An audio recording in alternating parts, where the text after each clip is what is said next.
The New York Knicks aren't done yet. While other teams are slowing down, the Knicks are quietly setting themselves up for one more major move, and it all hinges on one contract tweak that could change everything. In today's video, we're diving into a brand new update just dropped by Shams Charania, breaking down how a subtle adjustment in Guerschon Yabusele's deal could open the door for a key veteran signing. But that's just the beginning. From surprising names like Ben Simmons and Gary Payton II to underrated options flying under the radar, there are legit scenarios unfolding behind the scene. The front office is threading the needle under the NBA's toughest salary rules, and we've got every angle covered. Stay with us through the end, because what's coming next could shape how far the Knicks go this season, and you're not going to want to miss it. According to NBA insider Shams Charania, the New York Knicks may still have some financial maneuvering left this offseason, and a key contract detail involving Guerschon Yabusele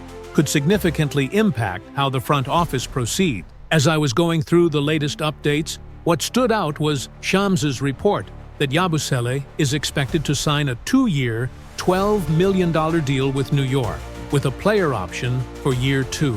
That figure aligns with the full taxpayer mid-level exception, which would officially hard-cap the Knicks at the second apron. Now, that may not sound like much, but here's why it matters. If New York fully commits that mid-level exception to Yabusele, they would not have room to sign any veteran free agent. They'd have to round out the roster using rookie-scale minimum deals only. And when you look at the Knicks' current cap situation, shout out to Bobby Marks for compiling the numbers, they're already operating with $204 million committed in salaries. That leaves just under $3.8 million of space beneath the second apron. Essentially, that's not enough for 2 standard veteran minimum contracts.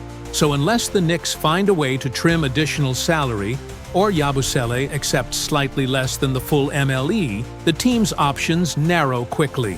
However, here's where things get interesting. According to another report, this time from Hoops Hype, Yabusele's deal may actually come in at $5.1 million annually, not the full $6 million plus originally projected. If that's true, it would align with the value of the biannual exception rather than the taxpayer mid-level, and that slight reduction in salary, while minor on paper, could provide the Knicks with just enough breathing room to add one more veteran piece. It also allows more flexibility with bonus triggers across the roster, helping the Knicks avoid complications later on. This tweak might be critical because it opens the door for a player like Landry Shamet to return on a vet minimum. As of July 3rd at 7:30 p.m. ET, Shamet remains unsigned, and the Knicks are reportedly among the teams showing interest. Delon Wright is also still available, giving New York a couple of seasoned options if they're looking to fill that final spot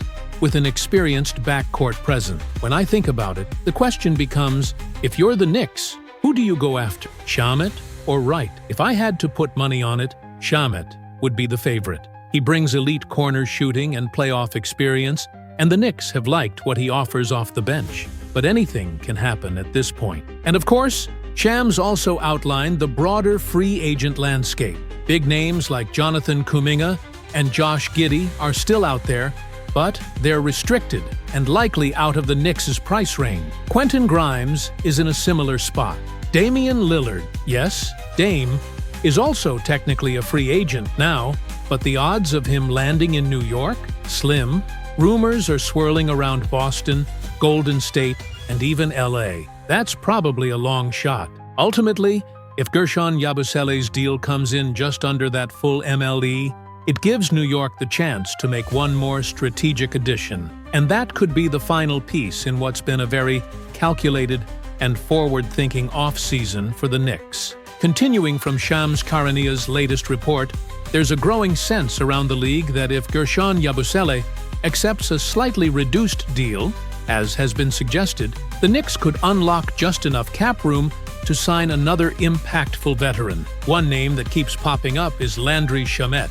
But that's not where the list ends. If both sides are aligned, and Yabusele's contract stays under that second apron, New York could realistically bring in another rotation piece. Cam Thomas and Josh Giddey are both off the table. Restricted and well outside the Knicks' financial reign. But veterans like Al Horford remain unsigned, and even though nothing has been confirmed, there's some belief that a reunion with Chris Paul might have once made sense. However, at this point, the feeling is that CP3 stays out west, likely prioritizing a starting role over a bench gig in New York. Other vet minimum candidates like Malcolm Brogdon or Mo Wagner are being monitored. And while some fans have speculated about Russell Westbrook, there's no strong momentum in that direction as of now. Westbrook's fit, especially after the Jordan Clarkson signing, would raise questions about backcourt balance. Can you really run a second unit, led by both Westbrook and Clarkson?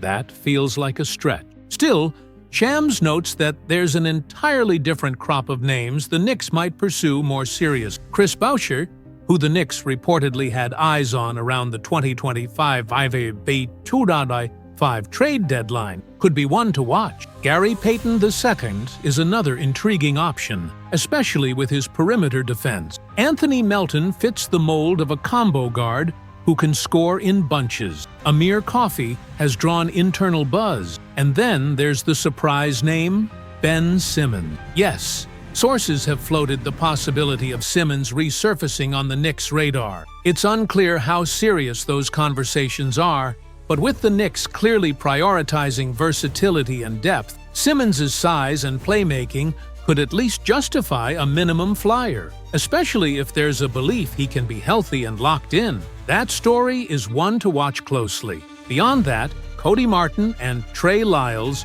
are two more under-the-radar options. Lyles, in particular, has ties to new Knicks head coach Mike Brown, having played under him in Sacramento. And just as we were filming this segment, Jackson Hayes re-upped with the Lakers, officially removing one potential target from New York's board. At the end of the day, this is about filling out the bench with cost-efficient veterans who can contribute come playoff time. A player like Al Horford would bring leadership and size. Westbrook?